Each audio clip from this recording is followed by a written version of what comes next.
Hi, everyone, and welcome to the Six Bridges Book Festival. We are excited to have you here tonight to join us for the presentation with Amir, Ahmadi, Arian, and Rob Hart. Before we get started with the authors, we want to just take care of a few bookkeeping things.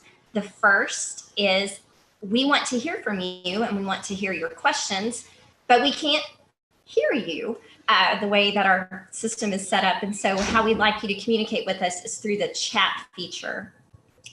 Different devices present this in different places on Zoom. If you're on an iPad, it's usually toward the top of the screen. If you're on a laptop or a desktop, it's at the bottom. You'll notice there's both a chat and a Q&A. We would really prefer your questions in chat. So if you would use that feature, and if you have questions for the authors, I will be moderating that as we go, and I'll collect those and share those as we go. I don't think I introduced myself. My name is Ginger Young, and I am a librarian by trade and currently using my love for books and knowledge of books as a bookseller at Wordsworth Books here in Little Rock. We are the official partner of the Six Bridges Book Festival and have all the books, including the ones by our fabulous authors tonight, available at the store. You can come see us in person, and me or one of our other fabulous booksellers will help you with the books, or you can go through the CAL's website and we'll be sharing that link for you in the chat so you can find the books and purchase them there. I think that's all the housekeeping, so we'll get started and I will introduce you to our presenters tonight. Amir Ahmadi Arian is the author of Then the Fish Swallowed Him, his first novel in English. He started his writing career as a journalist in Iran. Amir has published 2 novels, a collection of stories, and a book of nonfiction in Persian. He has done translation work of novels by E.L. Doctorow, Paul Auster, P.D. James, and Cormac McCarthy from Persian into English. Since 2013, he has been writing and publishing exclusively in English. These works have appeared in New York Times, The Guardian, LRB, and LitHub. Amir holds a PhD in comparative literature from the University of Queensland, Australia, and an MFA in creative writing from NYU. He currently teaches literature and creative writing at City College, New York.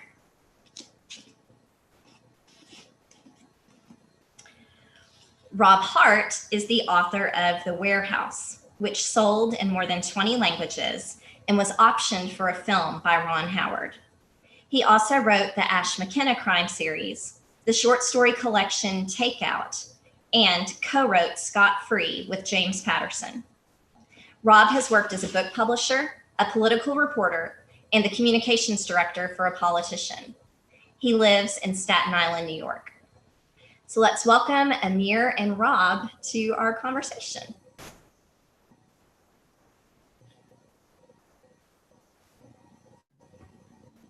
Hello. Hi. Hi, and I'm seeing,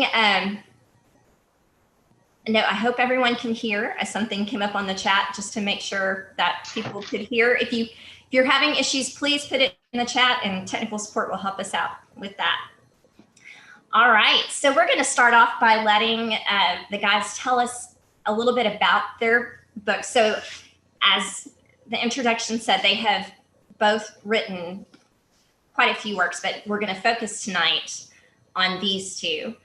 So Amir, would you start by telling us a little bit about Then the Fish Swallowed Him and share a reading with us, please?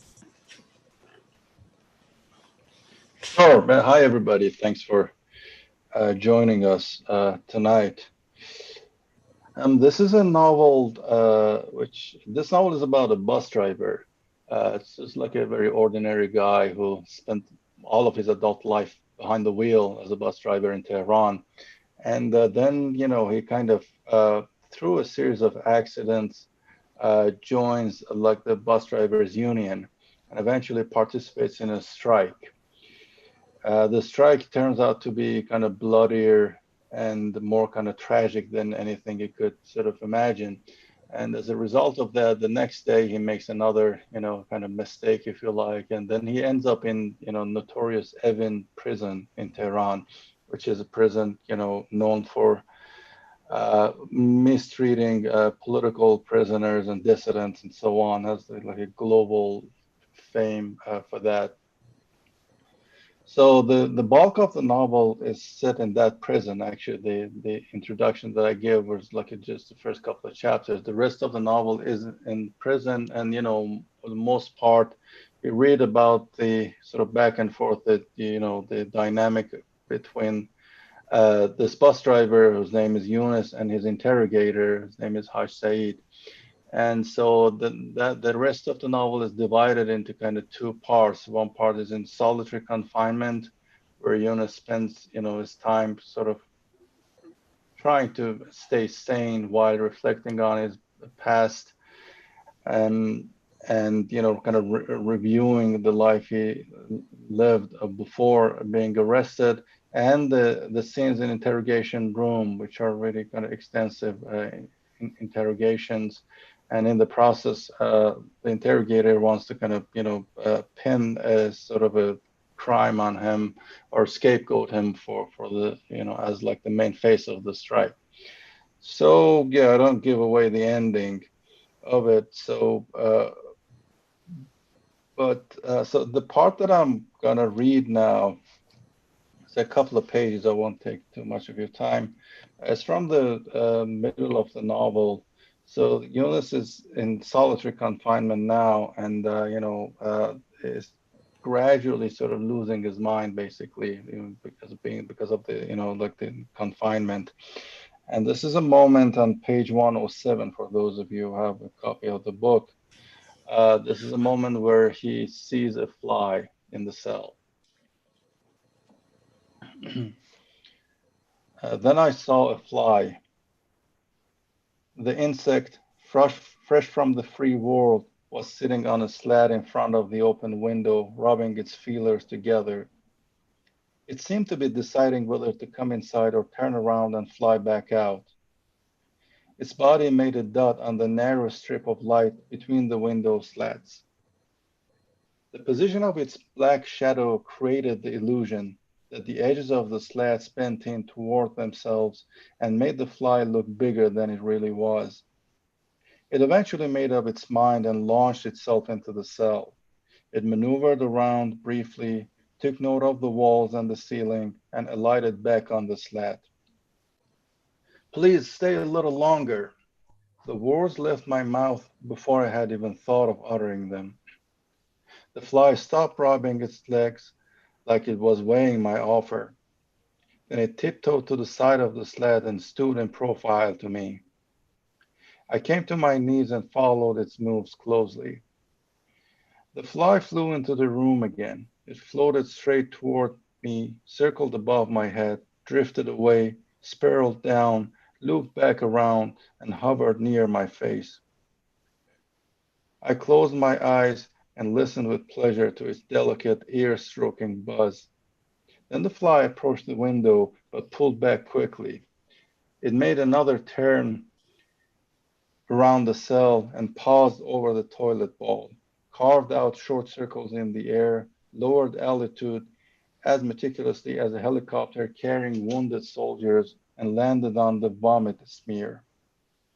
It jabbed its proboscis into the dry vomit and began to feast. When it had eaten its fill, the fly tore its body off the toilet and took another pass around the cell. It approached the slats 3 times, pulled away at the last second, and returned to hover over my head. It then sped up and zigzagged, swooped down, and landed on my arm. Goosebumps rose up on my skin under its feet.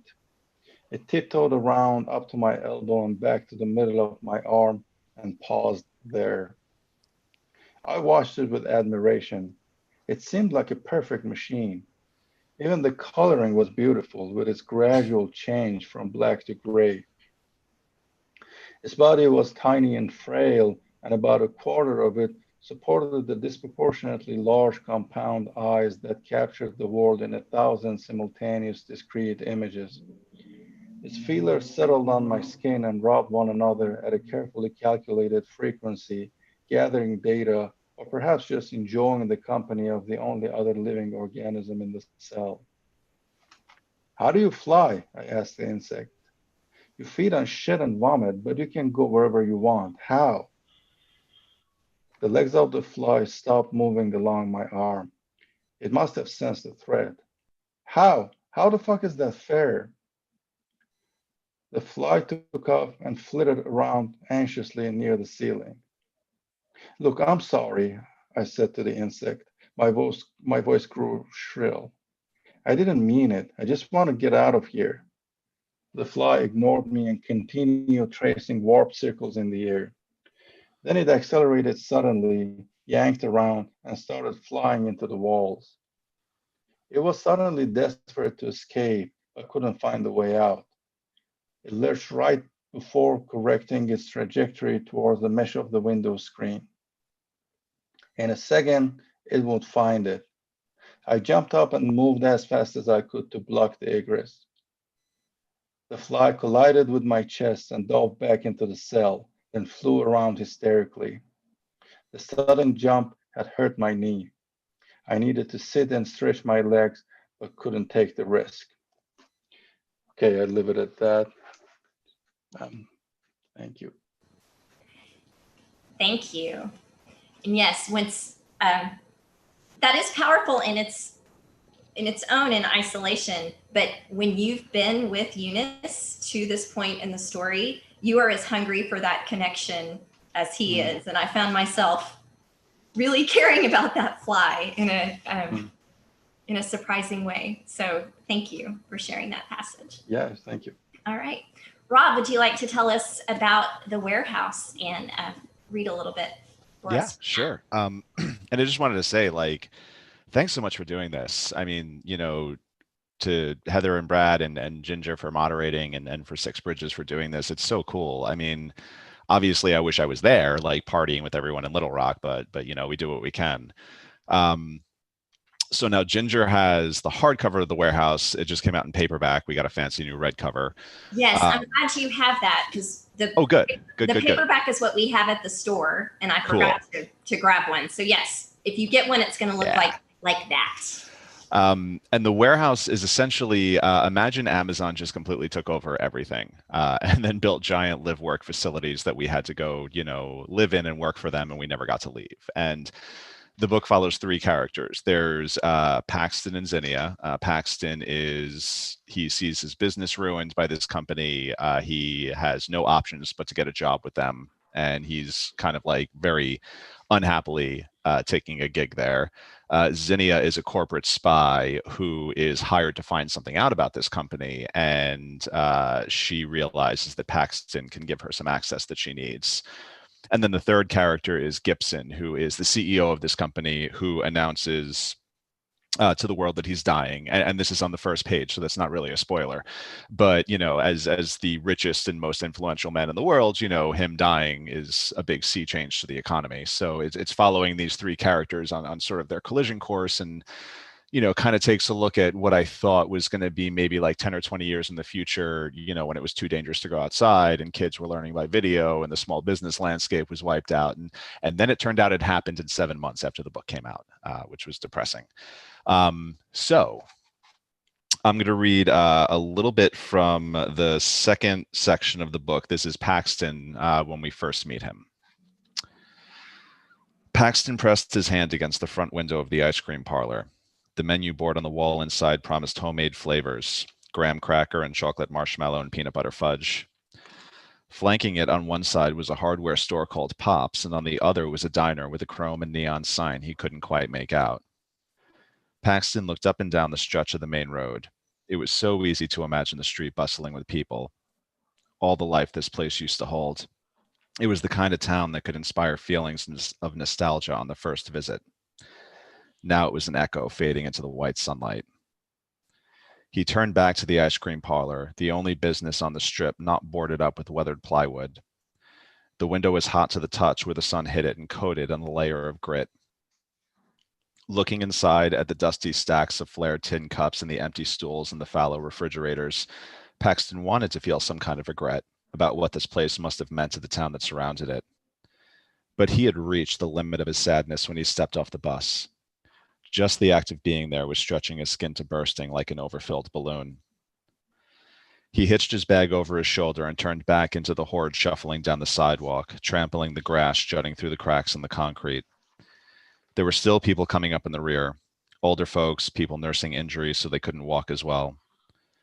47 people had gotten off the bus. 47 people, not including him. About halfway through the 2-hour ride, when there was nothing left on his phone to capture his attention, he'd counted. Heavy-shouldered men with the calloused hands of day laborers, stooped office workers grown soft from years of hunching at keyboards. One girl couldn't have been more than 17. She was short and curvy, with long brown braids that reached down to her lower back and skin the color of milk.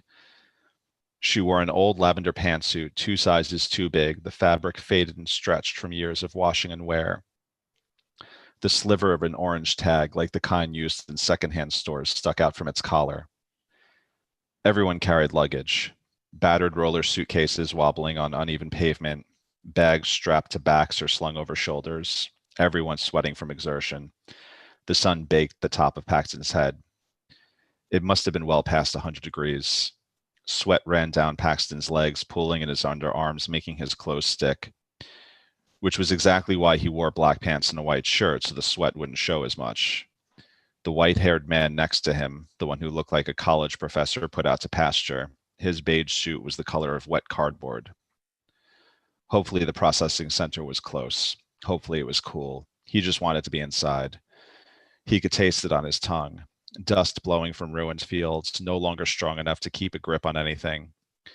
It had been cruel of the bus driver to drop them at the edge of town. He was probably staying close to the interstate to conserve gas, but still. The line ahead shifted, drifting to the right at the intersection. Paxton hitched the bag again and took off at a brisk pace, aiming hard for that corner. He turned and found a large theater with a white marquee. The stucco on the front of the building was crumbling to reveal patches of weather-worn brick. Let's see. Parked outside the theater was a mobile air conditioning unit, the sleek vehicle humming, pumping cold air through a sealed tube into the building. He followed the crowd toward the long row of open doors. As he got closer, the doors on the end closed, leaving a few in the middle still open. He pushed forward, nearly running the final few steps, aiming for the middle. As he stepped through, more doors slammed behind him. The sun disappeared and the cool air enveloped him, and it felt like a kiss. He shivered and looked back. He saw the last door close, and a middle-aged man with a pronounced limp was left out in the blazing sun. The first thing the man did was deflate. Shoulders slumped, bag dropped to the ground. Then the tension returned to his spine, and he stepped forward, smacking his palm against the door. He must have been wearing a ring because it made a sharp crack like the glass might break. "Hey," he yelled, his voice muffled. "You can't do this. I came all the way out here." A man in a gray shirt that said "Rapid Hire" on the back in white letters approached the rejected applicant. He placed a hand on the man's shoulder. Paxton couldn't read lips, but he assumed it was the same thing spoken to the woman who'd gotten turned away from the bus. She was the last person on line, and the doors closed in her face, and a man in a Rapid Hire shirt appeared and said, "There is no last place. You have to want to work at Cloud. You are free to apply again in 1 month's time." Paxton turned away from the scene. He couldn't find more room for his own sadness. Certainly, he couldn't muster space for anyone else's. That's what I got. Whew. Yeah, both of you just jump right in and take us as readers into these worlds that you have created. Rob, yours is a future world, but as you pointed out just a minute ago, it feels a lot closer maybe than it did even when you wrote the book. But I'd like to talk to you both about your settings and your process for creating those. Obviously, you haven't, well, maybe you have been to the future, Rob, but did you do some research? Did you have you spent any time in any fulfillment centers? Like everything about it, even though it was not a real place, felt very real to me. And I just was curious about your process for creating that. If it's all from up here, or if you did research or went places, or how that worked. I would have loved to have spent time in fulfillment centers, but they're really hard to get into. Although Amazon is now doing a program where they're letting people come in to like tour, to kind of show people like, look, we're not the monsters we're made out to be. And all their employees just talk endlessly about how great Amazon is, while the bosses are standing there watching. But no, it was a lot of research. And the thing is too, is like, Amazon is a relatively new company, like in the grand scheme of the economy. There's like one really good book that's been written about them. Really, the majority of my research was into Walmart, because Walmart has been around since the 60s, so you can kind of see much more clearly its sort of growth, and how it's influenced the economy. But yeah, I just did a massive amount of reading, a lot of the news, like anything I can get my hands on. And the biggest compliment I took from this book was, I have a friend who worked at Amazon in the corporate structure. She wasn't in like a warehouse facility, but she was on the corporate end. And she read the book and she came to me and she was like, "Who did you talk to?" And I was like, okay, I got more right than I did wrong. So, but yeah, I think the story of capitalism is the same no matter where you work, whether you work in, Amazon or a Dunkin' Donuts, or it's all designed at this point to just kind of grind people down and make the most money as possible for the people at the top. All right, thanks. I'm going to let Amir respond to the same question about his setting, and then we do have a question from the audience that I'll address. But Amir, I know you were from Iran. Are you from Tehran? Had you lived there? Yeah, well, sorry. sorry. I was just Sorry, saying, the part of the book, as you said, the meat of the book is in the prison, but the city is there too. Yeah. No, I was born and raised in a city in the south, like the southwest near the border of Iraq. I went to Tehran for college when I was 17, and I lived in Tehran for about 12 years before leaving for Australia. So I lived quite a few years in Tehran, around a dozen years there. And yeah, I know it pretty well. Like these were my adult years, and I was very kind of involved in politics, from kind of basically from the get-go as soon as I got into college, because I went to the University of Tehran, which was like the center of everything at the time. So yeah, I didn't grow up in Tehran, but I know it pretty well, and I lived a long time there. Okay. Well, because Yunus is a bus driver, the Yeah. geography of the town is important to him. I mean, Yeah.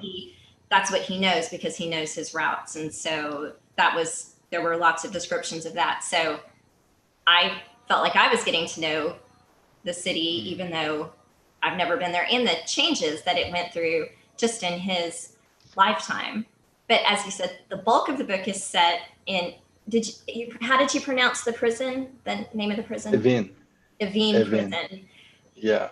How did you learn about that to create such a powerful, realistic setting for that?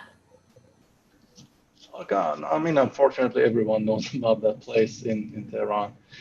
It's in the news all the time because, yeah, as I said, political dissidents, everybody who has any kind of name in politics and is not, kind of aligned with the government, they're likely to spend some time there. That kind of risk is always sort of hanging over their heads.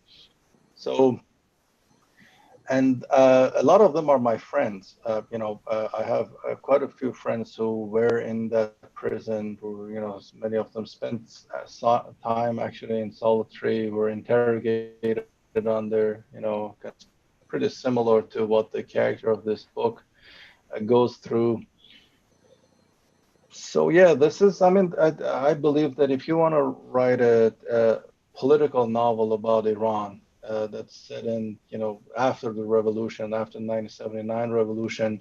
You can't really avoid that place. You can't avoid that prison because, everybody you see has kind of gone through it in one way or the other. And I was really interested in writing, like political realism is probably, kind of my favorite genre. There's a lot of what I read fits in that category. And yeah, and that was one of my aspirations to write, you know, a novel of that, nature about Iran. I learned a lot, and it really, Good. like I said, it both stories felt very real to me, and frighteningly real. Yours because I knew it was real and I knew it happened, and Rob, yours because I totally believed that it could happen. So that was really powerful. Andrew wants to know, and this question is for both authors. Amir, I'm going to let you take this one first. His question is, the main characters are, or at least seem, trapped and angry. To what degree did you draw on personal experiences or emotions? Yeah, well, personally, I've been interrogated, but I've never been in prison. I've never been in solitary, for sure.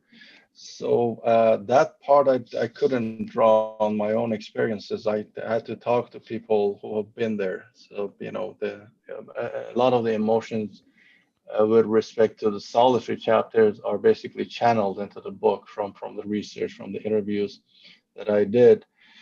And but this kind of sense of anger and entrapment is just integral to that situation. Uh, the because there's something kind of unique about that prison too. That as soon as you get into it, you know that you're kind of doomed. There's no like exoneration, or there's no kind of fair procedure, and you know that your future is going to be bleak, right? So that's and everybody knows that. It's like a kind of common knowledge over there. That sense of inevitability, which in a sense, this when you were talking about Rob's novel, it kind of came to me as well.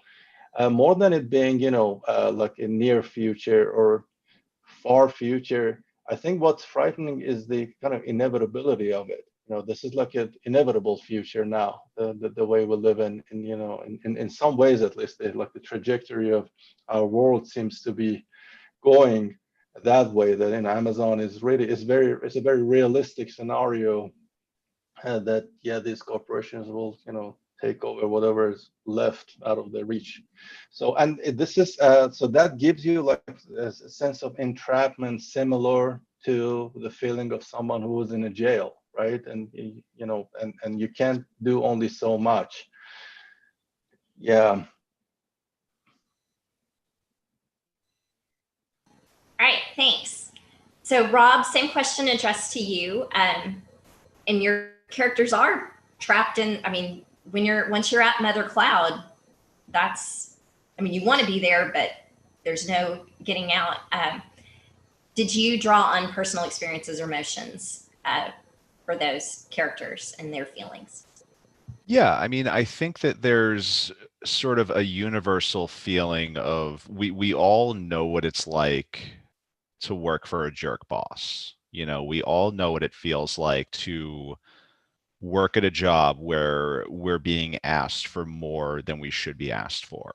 My work history has been slightly more white collar than blue collar, but I know what it's like to, like, when I was working in politics, like, being on call like practically 24/7, and like having to like get screamed at like 7 a.m. on a Sunday morning because like because of something I forgot to do or didn't anticipate. And it's really easy to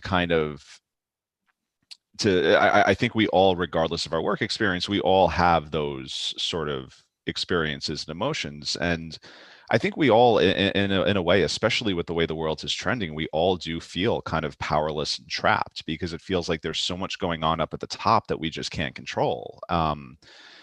and one of the sort of interesting parallels that I think honestly with Amir's book is that I always kind of envisioned the warehouse facility as a kind of prison. Obviously not to the same depth or degree, but there's a way in that our jobs are kind of like making us so beholden to them that we just don't have anything outside of them anymore. It's so hard just to find personal time. So yeah, this was a lot of me tapping into some real frustration and anger I felt over the years that I didn't feel like I had much of a personal life. Well, that, Andrew, was a great segue into a question that I had and something I had thought about, because this theme of power is a very universal literature theme, the powerless versus the powerful, man versus the machine, the bigger forces that are out there. And your characters, as he said, both Eunice and Paxton and Zinnia are trapped in these environments, but they also, I feel like all of them are fighting somehow against it. Eunice, mostly it's mental. He doesn't have a lot of choices. He can't physically fight back against the people that have him, but in his mind he is. Zinnia, with her espionage, her corporate espionage, she's kind of under the radar. And then Paxton gets put into this position of power because he gets put on the security detail. And again, I am a strong believer in no spoilers, and so I don't want to say anything that's going to mess up the book for you guys, but I don't think that gives away too much to say that people are assigned jobs in certain fields in the cloud and like the mother cloud, and he goes on the security team, which is a team that has a lot of power. So in addition to these characters, you also present the characters who are in power. Amir, you mentioned Haj Saeed, the interrogator, and Rob, you mentioned the CEO, Gibson Wells, but then you also have Paxton's superiors, his direct superiors in the security area. And we talked about this yesterday when we met. I thought it was interesting that they're not black and white either, that the power is sort of bigger than the characters even, and that the bad guys, and that's severely simplifying, you both humanize them in some ways. You give them some characteristics that, I still didn't like them, but I could could see them as people and not just as elements of this machine. I don't know if that was intentional, if I was reading into it, Rob. I know because you've included Gibson and you start with him saying, "I'm dying." I don't know if you had thoughts behind that of trying to see both sides. I'm sorry, I keep doing air quotes. I know that's annoying. Both sides of the power issue, or if I'm just rambling on, if you can take something from what I said and go with it. Yeah, no, I mean, look, half the fun of writing a villain is that the best villains don't know that they're villains. They're the hero of their own story.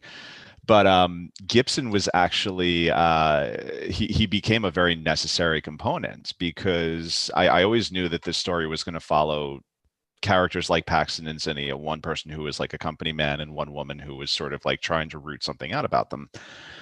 And what I found was that Cloud became, the fictional company in the book became so big, it practically became a character. And if it's a character, it needs a voice. And really, like, I cracked the book when I added Gibson. And that was after I read Sam Walton's autobiography. But because that voice really stuck out to me, of a guy like this, very like down home, like, my employees are my family and we work real hard. And, this is the same guy who, like, when the federal government passed the minimum wage law, he split all his Walmarts into separate entities so he wouldn't have to pay his employees minimum wage, which is not a nice way to treat your family. And I don't know if this is good for me or not to be talking ill of Walmart in Arkansas, but I'm going to do it anyway. But yeah, no, it's really, that was what opened up the book for me, is having that voice, because at the end of the day, each character was like an aspect of my personality. Paxton is, Zinnia is basically who everyone wants to be, the person who is like really smart and really clever and sees through the sort of the veil. Paxton is who most of us really are. We're the ones who are sort of adverse to confrontation, and we're sort of more go along to get along. And Gibson was kind of just tapping into that side of myself that is prideful and wants to be successful and wants to do great things, and because we all have that, and so it was kind of fun to write a character who is arguing in favor of a lot of the things that I'm against, like a lot of deregulation and stuff like that. But yeah, no, this book would not be a shadow of what it is without having that voice. It definitely added, having that framework and just that shifting of opinion, of perspectives. And I totally saw Sam Walton from the beginning, and it does not offend me. Oh, good. Talk badly about Walmart. I cannot speak for our participants, but yeah, I knew right away. It's like, yeah, that's not Jeff Bezos. That is Sam Walton right there. Amir, you, of course, Eunice spent a lot of time with his interrogator, and we never saw him outside of the interrogation room, but there was a scene where he takes a phone call and he goes out and he's talking to his wife about their sick child. And that really made me pause, because that's not who I wanted him to be. I didn't want him to be a dad and to have to see him differently. And I wasn't sure if you were intentionally trying to humanize that character of the interrogator, or where you were going with Adam. If you'd like to talk. Yeah, I mean, there are several sides to that. One of them is that if you write a novel that's kind of morally crystal clear, like there are no more nothing is complicated, or you have like good and evil characters, no one wants to read that. It's so boring. It's just on like the craft level, it's such a bad move to have like a villain who's it's like an absolute evil, right? Yeah, I remember actually, because I this novel is basically or a draft of it. The first draft of it is what I submitted as my MFA thesis at NYU. And there I worked with Joyce Carol Oates for this book. And from the beginning, one thing she told me when I kind of told her the plot, and so it was clear that I'm gonna have like a victim and basically a torturer or interrogator.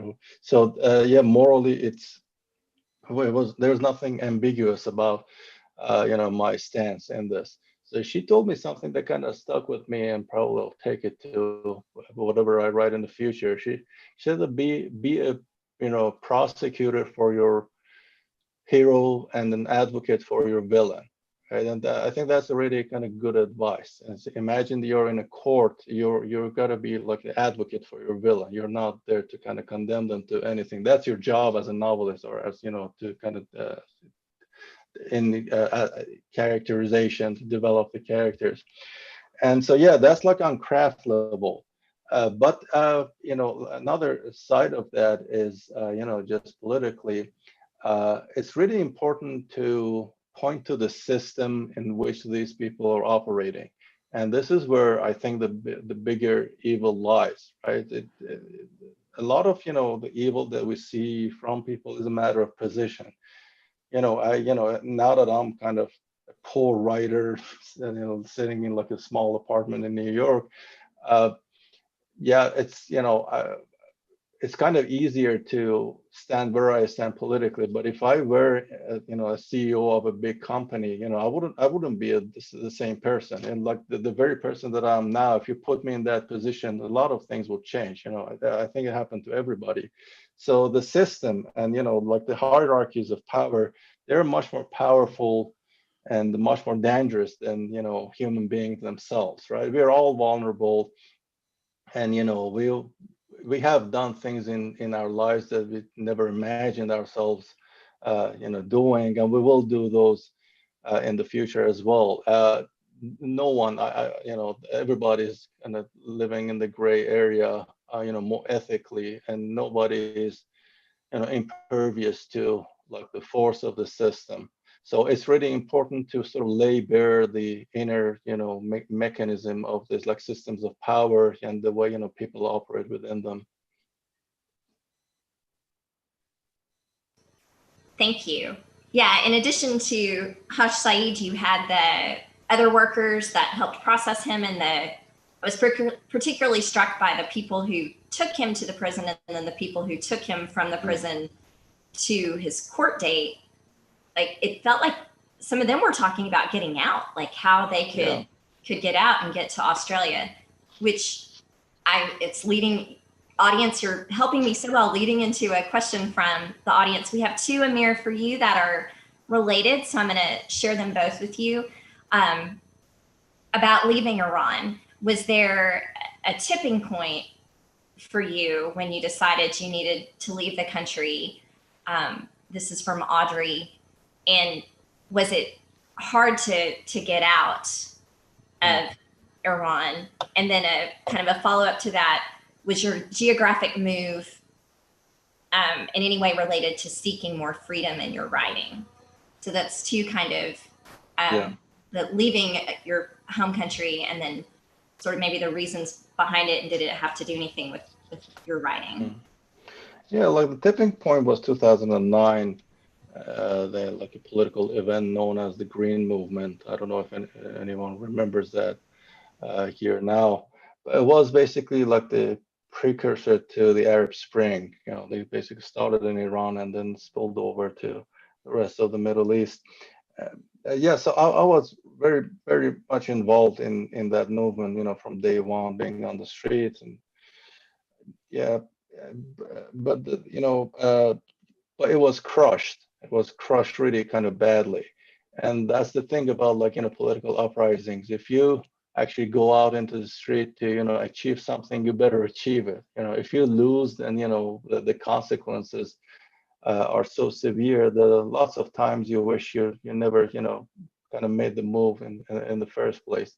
But anyway, so yeah, what happened was I used to work for a newspaper. They shut that down. I used to be an editor, working as a publisher part-time. They shut that down too. Then there was all this kind of harassment. A lot of my friends ended up in jail. I got interrogated, and it, suddenly it felt really suffocating. So I just decided to leave 2009. I think I left in 2010, 11 actually. So it's about that. Then the second question, was it hard? Well, the hard part was getting the American visa. That's because the U.S. doesn't have an embassy in Iran since the revolution, so you've got to go to a third country. So I went to Dubai, and it's very difficult if you're on an Iranian passport getting like the visa for a Western country. There's like a ton of documents you have to present. Like this kind of the presumption of innocence there is like a presumption of terrorism. You got to basically prove that you're not a terrorist in order to get the visa. So that was the hard part. The geographic move in censorship is a real thing there. There are very strict red lines, especially for a fiction writer. And there are, issues that you cannot address. Like this book, I couldn't publish this book in Iran, and just unimaginable. It kind of goes right to the heart of everything that they, censor there. They deem sort of blasphemous, really. So, so the move out of Iran was basically mostly because to continue life as a writer became impossible for me in 2009, 2010. So before that, I didn't have any kind of idea of leaving the country to seek more freedom or to write about what I want. I always, I was kind of looking for ways of kind of getting around censorship or, finding ways of, I don't know, like fighting the system in one way or the other. But when all of those doors or those windows were shut, then I had to leave, and obviously here I have much more freedom to write for so far. We'll see. Yes, we're going to hope that First Amendment freedom of speech keeps to continue. The Green Movement, is that what was referenced at the end of the book with the people wearing the green? Okay. Yeah. I'm inspired. I want to do some more research into that. I was inspired. I'm being careful to not give spoilers about, but just I think it's okay to say that was at the end. Rob, this question is for you. We mentioned at the beginning that the warehouse has been optioned by Ron Howard. How's that going? What's that process like in a world where where production and things are crazy and the process is different than it used to be? That's a great question. I have no idea. I will say, I met with the screenwriter. I had gone out to San Diego for Comic-Con, and they were like, well, come up to LA and hang out for a little bit. So I went up, and screenwriter, super smart dude who had some great ideas. And, it was really funny. They were very much like, trying to ease me into it. Like, we have to make some changes because movies are different than books. I'm like, you guys paid for it. Like, do whatever you want. You guys know how to make movies. Like, Ron Howard knows how to make movies. I'm good. I was like, my one thing is that Zinnia is a woman of color. I want her to stay a woman of color. Like, just let's keep with that. And they were like, yeah, of course. And that was my one thing, and they stuck to it. So I was like, do whatever else you want. But yeah, they're working on the screenplay, and COVID has really sort of upended Hollywood. They're slowly getting back into production. But everything that's shooting right now it's productions that had been kind of halted, like shows and movies that were half done. So what it's really going to turn into in a couple of months, as long as things stay the course, is like a race to the starting line with everything that's been developed since then. So I don't know. I mean, it's really weird. The movie stuff is just sort of, it's cool and exciting, and it raises your stock price a little bit as a writer, but it also, I will say my experience has been very good in that they're communicative with me. And if I ask them something, they get back to me, and we talk every now and again. Cause I know writers who are like, someone bought my book, and then all of a sudden there was a star attached, and I found out through Variety, like no one actually reached out to tell them. So yeah, I mean, as you would expect, Ron Howard is a very nice guy. And everyone who works for him is very nice, and it's just it's fun to kind of see the process unfold. I'm hoping to actually get a look at the screenplay soon. Yeah, so you were cool with it. You've taken this. You're okay. You can differentiate your book from the movie. It won't offend you if they do things differently than. I mean, I can say that pretty comfortably now. I'm sure if the movie gets made and they make some kind of fundamental change, I might get a little bummed out. But I also, and here's a really good example. Gibson's entire narrative in the book is told through him writing blog posts. There's no way to portray that on screen in an interesting way. So already they've got to kind of re-engineer that and make it something that's more visually engaging. And so. Yeah, I very much look at this as you guys need to make you need to translate this. You need to translate this into a visual medium. And the book, it's kind of a thriller, but it doesn't always work in a visual medium. So yeah, I mean, everything that they said to me, I liked. So again, they kept on trying to ease me into things. They were like, well, we're thinking this. I'm like, cool. That sounds awesome. That's great. I just was curious as coming from a writer, because as a reader, sometimes if there's a book I love and then it's made into a film, I get very upset when it's not the way I imagined it. But that's just a reader's ownership of it. I couldn't imagine if it was my story. Yeah, I might burst into tears at the premiere. I don't know. Well, because also and I don't Amir, have you ever had any of your stuff in audiobook? Yes, this one is available in audiobook. Yeah. Okay, so have you listened to it? I listened to 3 minutes of it. And how did it make you feel? It was fine. It didn't bother me. Yeah, but I mean, the fact that I listened only to 3 minutes of it means that I'm probably lying right now. But yeah, See, but it didn't bother me, no. yeah, because I always feel like a little uncomfortable listening to my stuff. Because you know Yeah, what it is because I've got the voice in my head, yeah, and then yeah, listening to someone else, like yeah. listening to their voice, is like slightly unsettling. Mm, So I don't know. I mean, maybe seeing the movie is just gonna like, send me into an emotional breakdown. Who yeah. knows?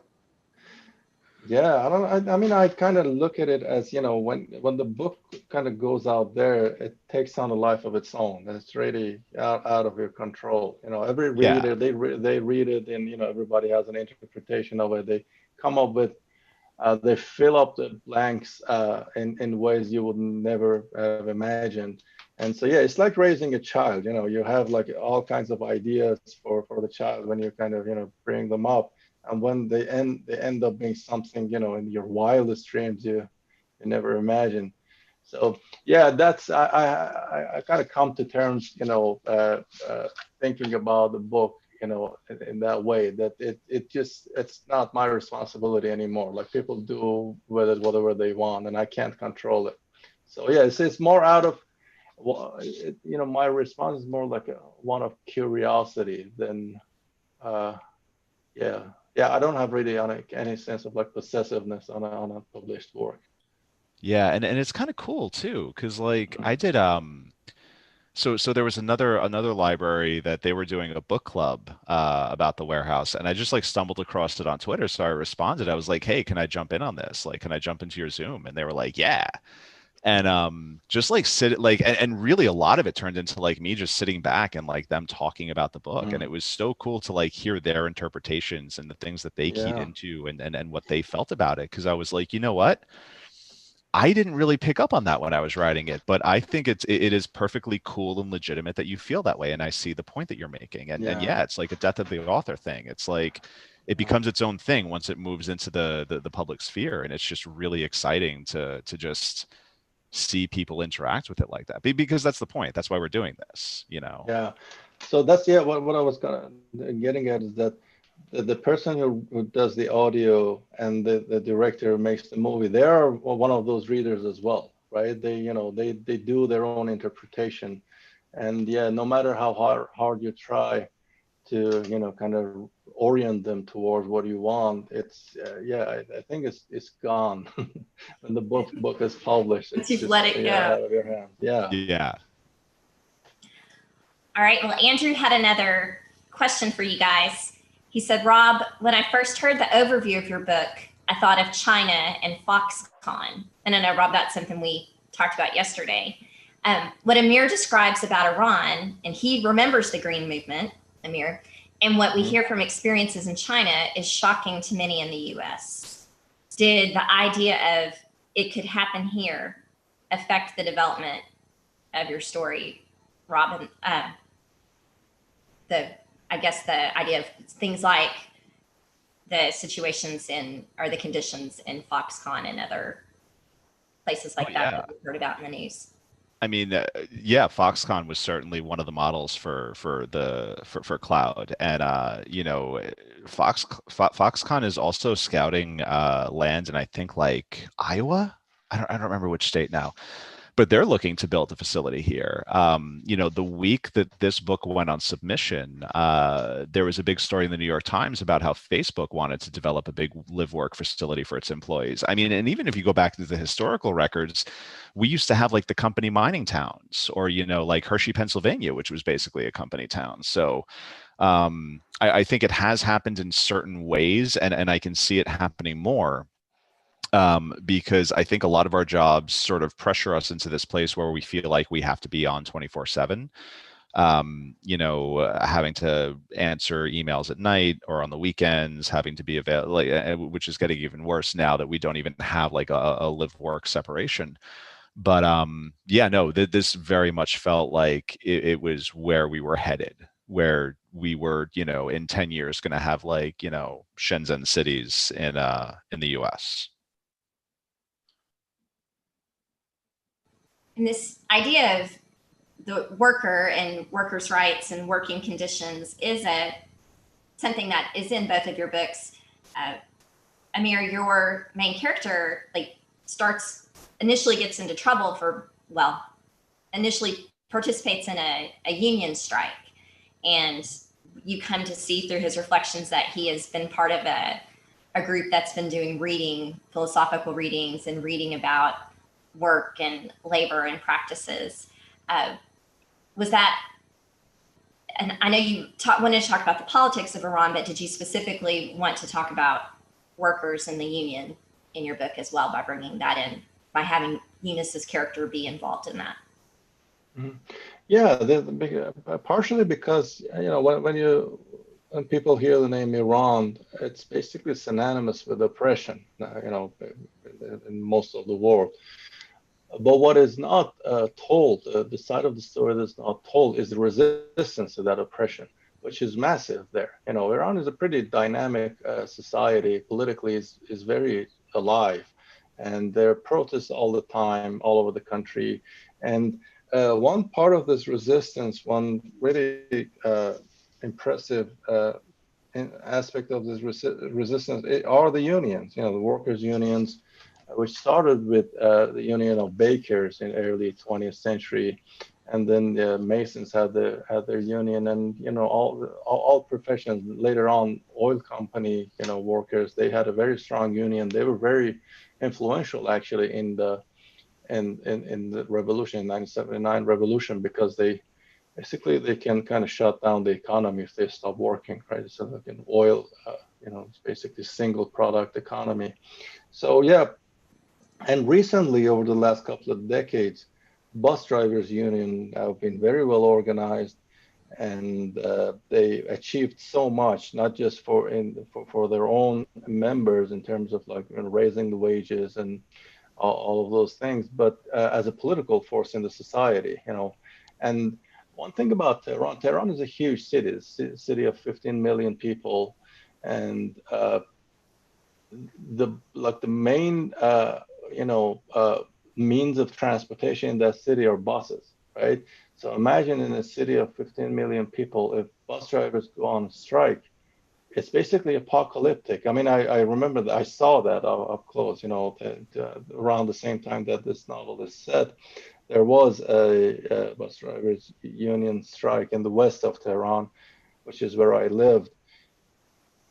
Yeah, it was unbelievable. It was as if all of a sudden 2 million people were added to the population of the city. So people who were in the buses, in the morning. Now they were all kind of scrambling around in the street, just they didn't know how to get to work. So the power of that union, I kind of saw it up close. And the part about them studying and reading books, this is all real. I didn't really make it up. I talked to a few union members. Actually, it's funny because they have a leader, one of the top leaders of the union, who kind of organized a strike that is described in the first chapter of this book. It's a guy I always wanted to talk to, but I couldn't find him. And while in the course of writing this book, I kind of by accident, I heard from a friend of mine here that he left Iran and he became a refugee. And after a circuitous journey, he ended up in New Jersey, of all places. So that's how I kind of I contacted him and started talking to him. And he told me so much about the unions that I didn't know and I hadn't found in books and, in articles online about it. One of them were the study groups and the books they were reading and how seriously they took, the intellectual sort of development of their struggles and how intellectual and kind of well-read the members of that union were. I had no idea about it. Most people had no idea about it. And when I heard it, when I heard it, I thought, I have to include that in the book. Oh, the magic of Zoom. Yeah. Yeah, it's kind of like half the fun of these is the weird random disturbances that pop up. Sorry. That's okay. I had all the doors closed. I had everything to try to make her not be able to hear something to do that. And I failed. Thank you guys so much. I have enjoyed this immensely, and I encourage, and I'm sorry, everything fell when I jumped up to let the dog out. If participants, if you have not read the books, I really encourage you to do so. Like I said, they are totally different, but not. They'll take you to other places and give you insights and make you feel and all the things that you want great literature to do. And I'm so honored that I got to meet you guys and talk to you about them. I have been a librarian for a long time now, and I still geek out whenever I get to meet authors. It's like meeting rock stars. It feels very cool. So the link to the CAL's website is in the chat if you want to order the books, or like I said, come see us at Wordsworth. We'd be happy to sell you. We do have Amir's in hardback and Rob's is in paperback. It's that cool red cover that he showed you earlier. I think my dog actually kind of summed it up for us and said it was time to go. Thank you all so much for joining us.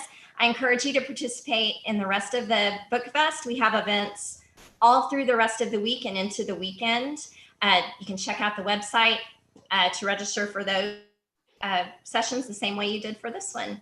Hope you have a good night. Good night, New York, to everybody, or to Amir and Rob. Thanks for joining us. Thank you so much. Thank you, guys. Thank you very much.